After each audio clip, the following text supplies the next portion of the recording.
So I know we're technically just over halfway through the Ostara region at this point, maybe at halfway, and we still haven't discussed the evil team of the game. I really was just kind of mulling over the facts about it, like how evil the team would be, like, are we world-ending disasters like Team Flare and Galactic? Or are we just a bunch of kids who are just a bunch of little guys? You need a little guy, would ya? I settled on a combo of both because indecision is my favourite flavour. So you're ready for the team name? Here's the Ultra Raiders, with a fancy logo and everything. The Ultra Recon Squad was already a thing, and they were too high-tech for the story I wanted to tell. So the Ultra Raiders says exactly what they are. Raiders from Ultra Space. We'll get into their full story in a later video where we talk about the actual story of the games. I've always found it super funny that every villain team, save for maybe Team Star's grunts, have like 2 models or sprites, one for males and one for females. It's always felt like you were just fighting the same people constantly. So for the Ultra Raiders, you actually are. Our whole villain team is 2 people. The grunts, admins, and leaders are 2 characters, so let's take a look at them now. And then after we'll talk about some of the Pokemon they use. I wanted both of these 2 to be childish and kind of uneducated. They're mysterious people who've come from Ultra Space and live their life there pretty much as far as you can tell, and all they really want to do is just cause destruction in our world.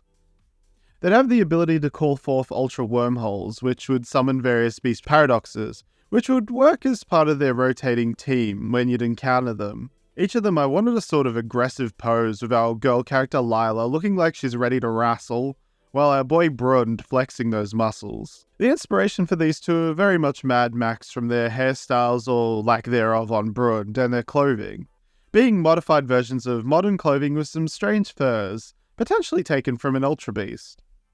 Colours I didn't want them to be too pale like how the Ultra Recon Squad was portrayed, as these guys are having fun in the Ostara sun and just absorbing it all up.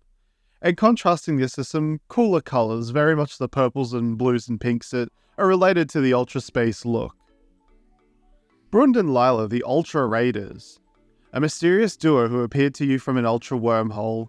Although apparently this wasn't their first visit to Ostara, Brund and Lila's grasp on our world seems tenuous at best, and it seems that's just how they like it, having a great love for chaos and destruction. They both seem to be able to call wormholes at any time and bring Beast Paradox Pokemon wherever they go. We think they may be connected to the sudden increase in Beast Paradox Pokemon entering to our world presently. They both love wrestling and would just as much love to wrestle opponents themselves in Pokemon battle, but seem to be at least a little respectful of personal space. Brund and Lila seem to only catch Pokemon that appear strong to them. So Brund and Lila would slowly build up their ranks of Pokemon, with Brund starting with our first, while Lila the second. So let's take a look at some highly aggressive Ostaran Pokemon. Well, sort of. Our first one feels a little different. Dingoes are kind of known for being aggressive and a wild dog, so our first Pokemon for Brund is a little dingo pup.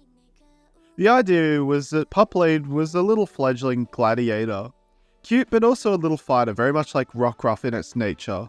The tail shaped like a Gladius blade. I wanted it to have a top coat of fur that felt a little reminiscent of leather armor, which I ended up changing by giving it some extra little lines to make it look a little more fur-like than just a mass. This whole line is pure fighting. Ground fighting would have been fitting, but also we have Sun Yao for our ground fighting type, and Colossadal versus this one's evolution would make a great battle. Poplade, the trainee Pokemon, a fighting type. Poplade love nothing more than fighting. They'll flock to a single Gladius and hope to be picked as their apprentice. Due to their constant exertion, Poplade is constantly panting with their tongues out. Poplade has a top coat of fur that is harder than their undersides. This also has given their tail a sharp blade-like quality, which they'll sharpen on rocks.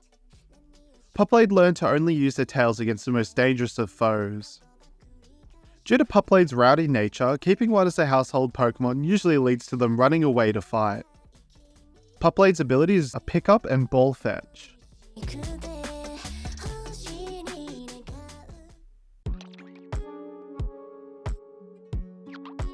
Gladius's whole idea was a sort of werewolf lycanroc midnight kind of combination. Scarred and rough looking, but I didn't want this one to look exactly evil. It's a hardened gladiator and teaches other Pokemon to become stronger and influencing their type as well. I've got some designs I'd like to explore through this concept later on as well. I went through a few head ideas, but came to one that looked a little like a gladiator's helmet, although the rest of its body looks much more bare.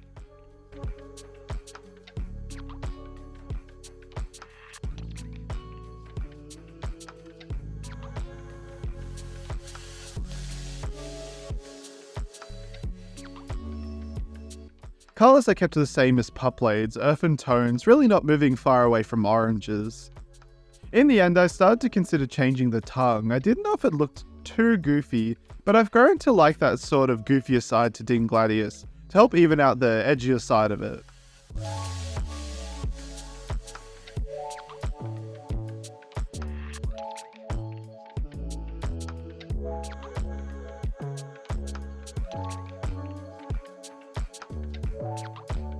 I also gave it an extra finger, so it looks like it's about to give that Gladiator Emperor a thumbs up or down to its opponent.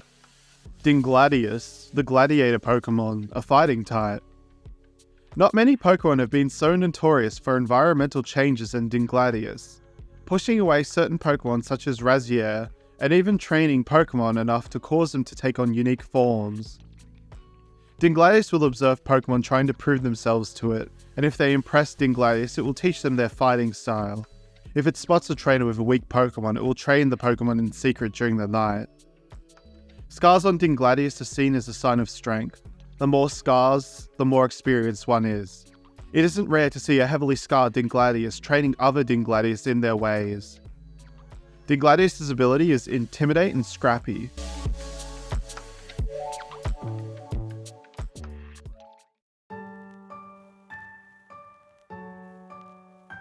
Next Pokemon is based on the Tasmanian Devil. Most people know it from Looney Tunes, but the actual animal is quite interesting themselves, being a creature of a quite dastardly reputation, including ravenous hunger and a quite powerful chomp.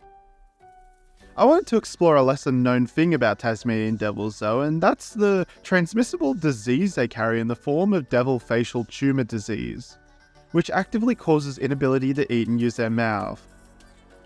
I didn't want to go too morbid with this though, and decided to explore it a bit more in their evolution. Menasha wanted the signature Tasmanian Devil marking to instead be where its mouth is, really show off that big maw, while I kept the little red spots as a nod to the disease. This would be an early game find, sort of closer to the bottom of the starting zone around the later afternoon. I ended up changing the face quite a bit just to give it a bit more personality. Menasha, the big mouth Pokemon, a dark type. Menasha are elusive Pokemon only found around Ostara Plains and a single island. They are aggressive and territorial, and this might be the reason why they've been pushed to small parts of Ostara. Menasha have insatiable appetites, which cause them to eat anything including tainted food and rubbish, which has led to a strange disease in Menasha populations. This does have a strange effect on Menasha, causing them to evolve.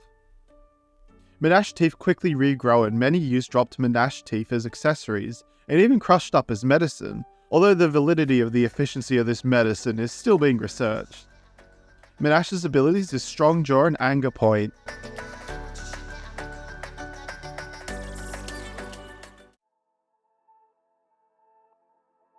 I didn't want to be talking about horrid real-life diseases and all that for Rasyere. I opted for it to be more of a slight nod towards zombies, and that Razia was afflicted by this slightly and now uses it as their hunting tactic, and also as an interesting take on the mummy ability. Funny enough, Razia is also a big old werewolf, and I think it's quite fitting that it's a combo of all these horror elements, seeing as real-life Tassie Devils just have the most guttural, horrible noises that almost sound like zombies themselves. This big, massive, stocky frame drool coming out of its mouth, almost rabid looking, and the eyes and cheeks have that nod towards a real-life disease. It's all just really, really scary and horrible. But I'm really happy with how this one turned out, despite it looking like quite the intimidating sight. Razia would get the ghost type appropriately, and can sit with best boy Sableye in the cool typing pool. Rasyere, the rabid Pokemon, a dark and ghost type. Only certain Menasha evolve to Rasyere, and that's a relief as Rasyere are a brutal, terrifying Pokemon with an exceptional mean streak. Razia has a strange ability to bite a Pokemon, which can temporarily cause the Pokemon to go berserk. During this state, the Pokemon can bite another Pokemon for the same effect. Whole communities of Pokemon have been found to be continuously biting one another after Razia went through. Gladius seemed to be immune to this effect, and because of this have fought back Razia, causing even more scarcity of this Pokemon. Razia's ability is a strong jaw and a new ability called Zombify, which contact with this Pokemon has a chance to raise attack by 1 stage and replace their ability with Zombify.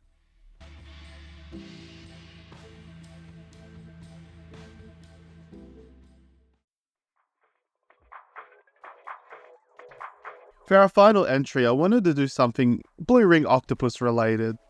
They're scary. Why does there have to be something within rock pools that can just hurt me so? It literally was such a fear of mine that I refused to put any limb into rock pools anymore. It's pretty smart not to, but, you know, cool crabs.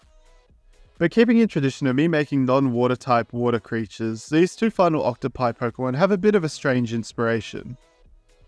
Our first stage Apprentice is a creepy little alien-like being meant to simulate the same look as what a baby blue ring octopus looks like. White and jelly-like. The blue parts that don't really look like rings yet are instead vein-shaped, as if he's really thinking about using his powers effectively. I think one challenge with making an octopus Pokemon is where to put the limbs. It ends up kind of becoming an afterthought in many of the designs, and I get that.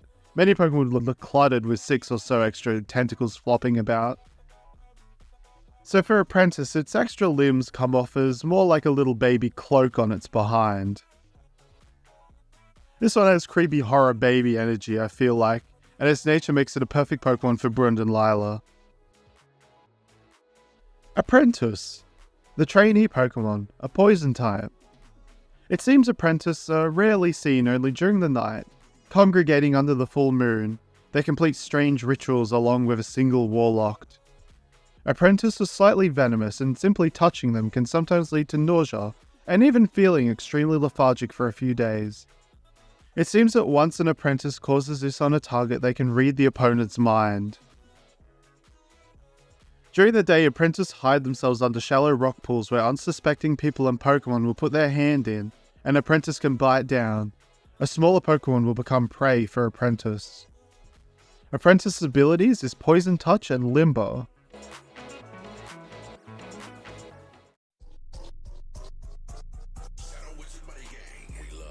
I love D&D, but I've never actually gotten to play a Warlock.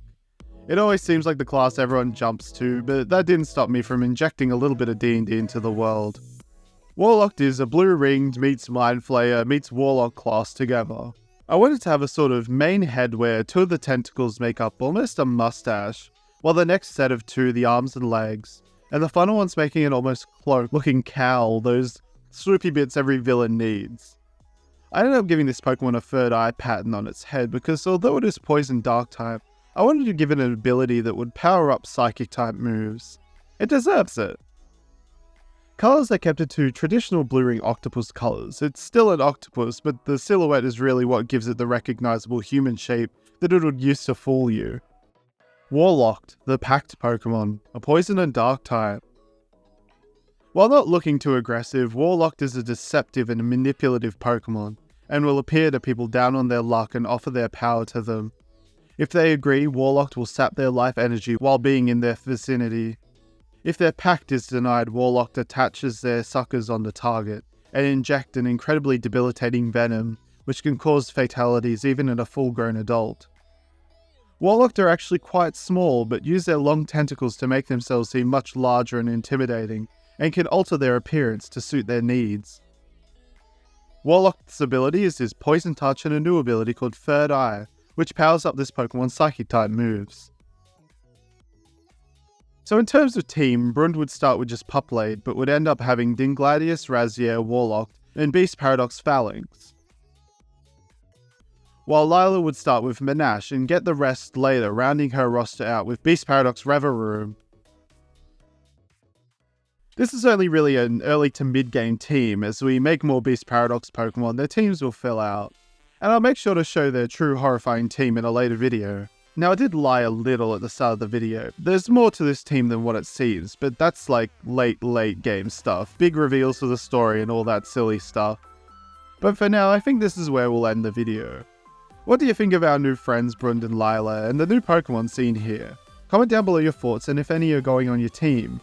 And don't forget to like and subscribe. Oh, and before I forget, check out this awesome Sparf sprite Onegin Pixel Art. I'm sorry if I butchered the name, did for me. Link to their Twitter below and check out their awesome sprite work. Next video is a fun little surprise, making Pokemon based on the series that is so close to my heart. It was only a matter of time before I did it. It will be worth the wait.